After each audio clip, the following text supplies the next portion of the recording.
Fala pessoal, tudo bem com vocês? O Elton Oliveira por aqui para mais um vídeo aqui no nosso canal Jesus Mais, nesse quadro Vivendo com Propósito. É isso aí, pessoal. Nós estamos aqui querendo te ajudar a viver de maneira mais intencional, de viver de maneira mais focada em algo que Deus fez para você viver assim, tá bom?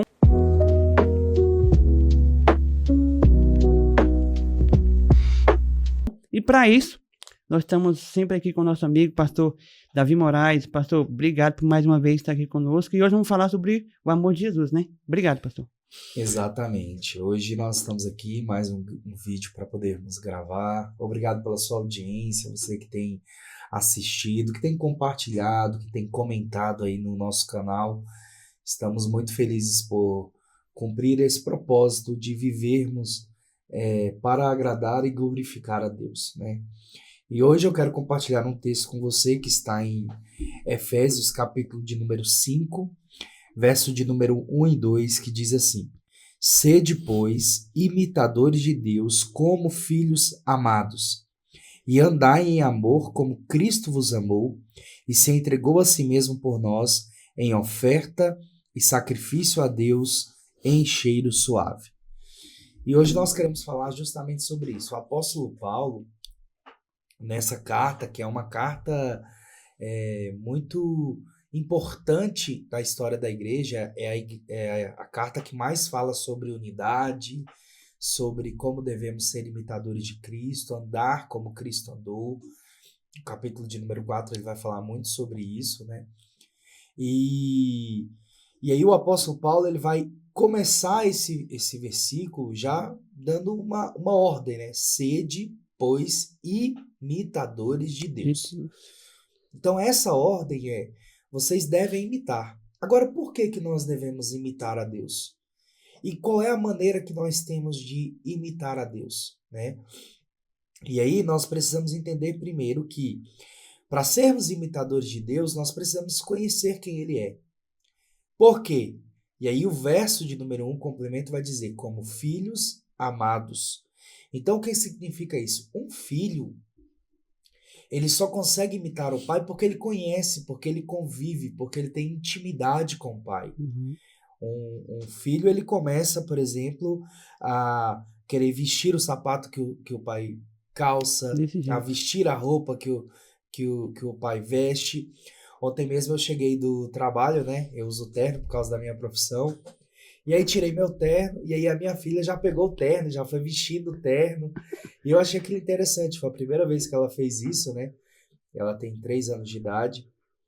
E você vê, ela queria se vestir como eu, imitar, me ver, né? Como alguém que estava com aquela roupa, queria vestir a mesma roupa que eu. Uhum. Então só podemos ser imitadores de Deus se nos comportarmos como filhos dele.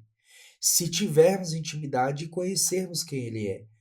Quanto mais próximos de Deus, mais nós vamos exalar o caráter, o amor que ele tem, né? Uhum. Um filho que está próximo do pai, ele vai imitar no gesto, ele vai imitar nas palavras, ele vai imitar nas ações e por aí vai, né?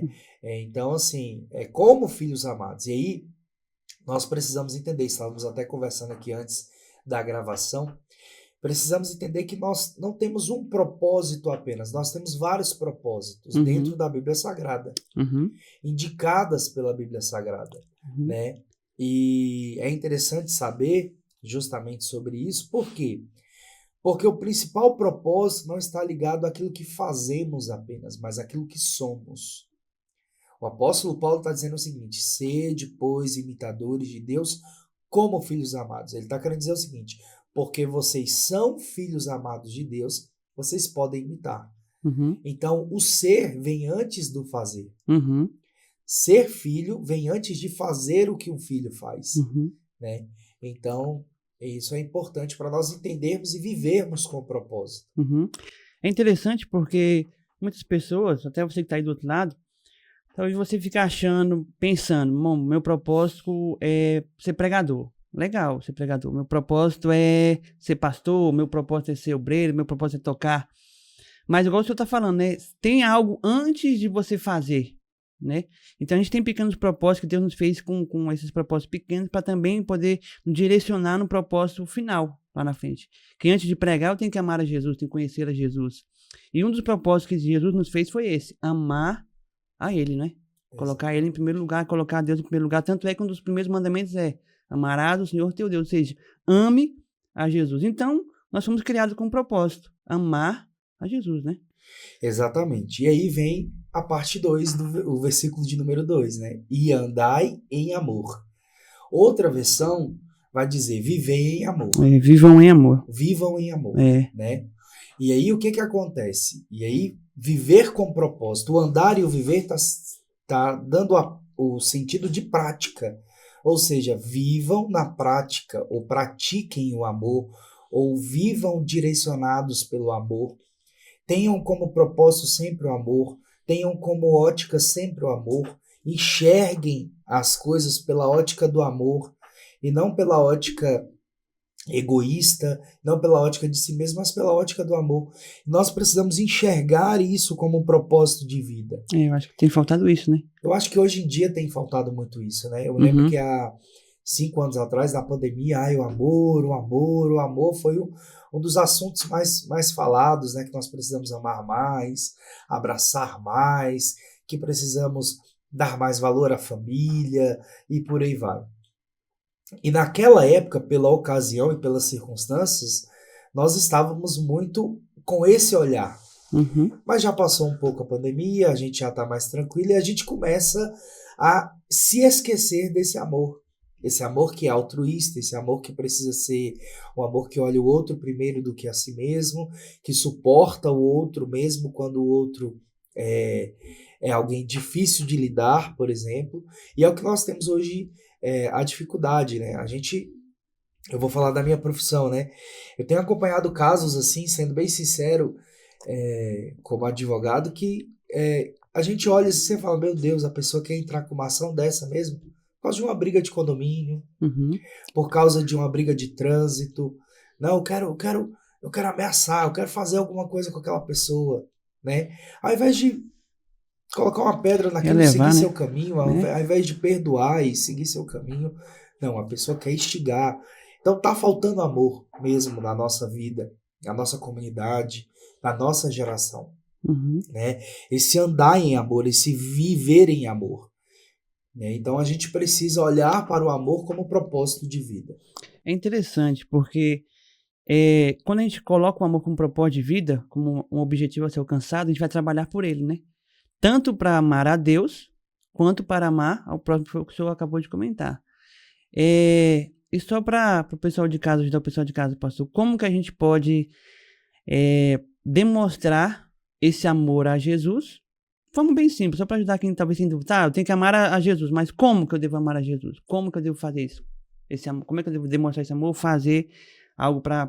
Porque, tipo assim, falar que ama é fácil, né? Igual eu falar para minha esposa, eu te amo é fácil.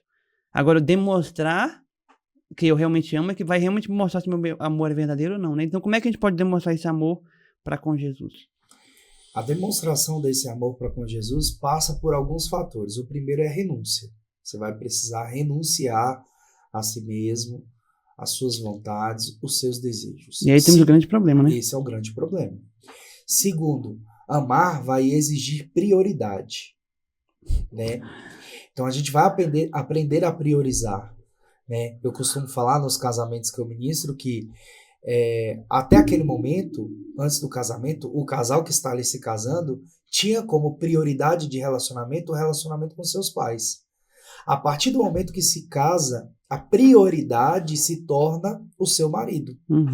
E assim deve ser o amor que nós temos por Jesus. Nós devemos priorizá-lo, colocá-lo em primeiro lugar, colocar a sua vontade acima da nossa, colocar o seu querer acima do nosso. Jesus é o maior exemplo disso. Na oração do Getsemane, ele disse, Jesus, Deus, Pai, se possível, passa de mim esse cálice. Contudo, que não seja feita a minha vontade, mas sim a sua. Então ele estava disposto a renunciar à sua própria vontade, a priorizar a missão que o Pai lhe entregou para cumprir. Uhum. Então, diante disso, a gente precisa entender duas coisas. Existem muitas outras que demonstram o amor que nós temos, mas a primeira é a renúncia. Eu preciso renunciar a tudo aquilo que me afasta de Jesus, tudo aquilo que não me leva para perto dele, todas aquelas pessoas, relacionamentos, a vida, maneira de viver, o modo de vida que não agrada a Jesus. E segundo, eu preciso priorizá-lo. Eu preciso colocar ele em primeiro lugar. Eu Uhum. preciso colocar o meu relacionamento com ele em primeiro lugar. Então, pessoal, nós estamos falando sobre o propósito aqui hoje, o propósito de amar a Deus, tá? Então, vamos lá, temos o foco aqui de amar a Deus. Como amar a Deus foi o que o pastor acabou de citar. Renunciando, né? Priorizando a Jesus, isso é importante. Então, nós temos que ter esse princípio. Por que acontece? Você vai acordar de manhã, às vezes nós ficamos sem rumo, né? O que eu vou fazer hoje? Minha prioridade é o quê? Amar a Deus. Então, o que eu vou fazer? Fazer um momento devocional, vou buscar a Deus, vou colocar ele em primeiro lugar. Renunciar à minha vontade, porque a nossa vontade quando acorda é fazer o quê? Sei lá, assistir televisão, ou jogar um videogame, ou correr, sei lá o que você pode fazer. Então você acorda com a sua prioridade. Mas quando você coloca o amor de Deus em primeiro lugar, você fala, não, minha prioridade é Ele. Então eu vou fazer algo por Ele. Acho interessante o pastor José Gonçalves, que ele fala que ele acorda de manhã, ele não fala com ninguém antes de ler a palavra e ter um momento de meditação. Porque ele vê isso como importância, como prioridade na vida dele. Isso é importante para nós, né? Exatamente, né? E a gente precisa ser intencional nisso, né? A gente Exatamente. está falando muito aqui sobre propósito e quase É. todos os vídeos a gente fala sobre ser intencional. Exatamente. Vai depender da nossa dedicação, da nossa intenção, né? Porque o texto bíblico ele complementa: andar em amor como também Cristo vos amou. Uhum. Então, uma resposta ao amor que Cristo teve por nós é qual? É amando, é vivendo esse amor a Ele e ao próximo, logicamente, né? Os nossos familiares, os nossos amigos, os nossos irmãos em Cristo, né? A gente vive muito eu, como pastor, vivo um desafio pastoral de estabelecer uma cultura na igreja de comunhão e de amor. Acaba o culto, não dá nem um amém, as pessoas já querem ir embora. Já estão na porta esperando a bênção apostólica lá fora. Já tá na porta, tem uns que nem esperam a bênção apostólica, já vai saindo, né? Então a gente vive esse desafio hoje em dia de estabelecer amor, comunhão entre nós, seja na família, seja como irmãos, seja como em Cristo e por aí vai. Amém. Pessoal, eu espero que esse vídeo aí tenha te ajudado, tá bom? Pegue isso aí, guarde no seu coração. Você tem um propósito de amar a Deus, sabe? De colocar a Deus sobre todas as coisas na sua vida aí, imitá-lo, buscar ser igual a Ele e amar as pessoas também, tá? Esse é o nosso propósito de vida. Acorde de manhã focado nisso. Eu vou amar a Deus e vou amar as pessoas. Eu vou me dedicar às pessoas. Isso é importante, tá bom? Nós demos algumas ferramentas para vocês aqui de como fazer isso. Espero ter te ajudado. Vamos continuar falando aqui nesse quadro sobre o propósito, então continue acompanhando aí. Eu queria agradecer ao senhor, pastor. Obrigado por ter vindo mais uma vez nos ajudar, falar um pouquinho sobre esse amor aí que nos dá um propósito intencional para nós vivermos. Eu que agradeço, e você que está nos assistindo, que esse vídeo possa ter falado com você e que você possa não apenas edificar a si mesmo, mas compartilhar com alguém que precisa realmente entender, viver o propósito, entender que o propósito não é o que fazemos, mas o que somos em Deus. Exatamente. Que Deus abençoe você então, pessoal, e não se esqueça, hein? Você pode ter sempre mais de Jesus.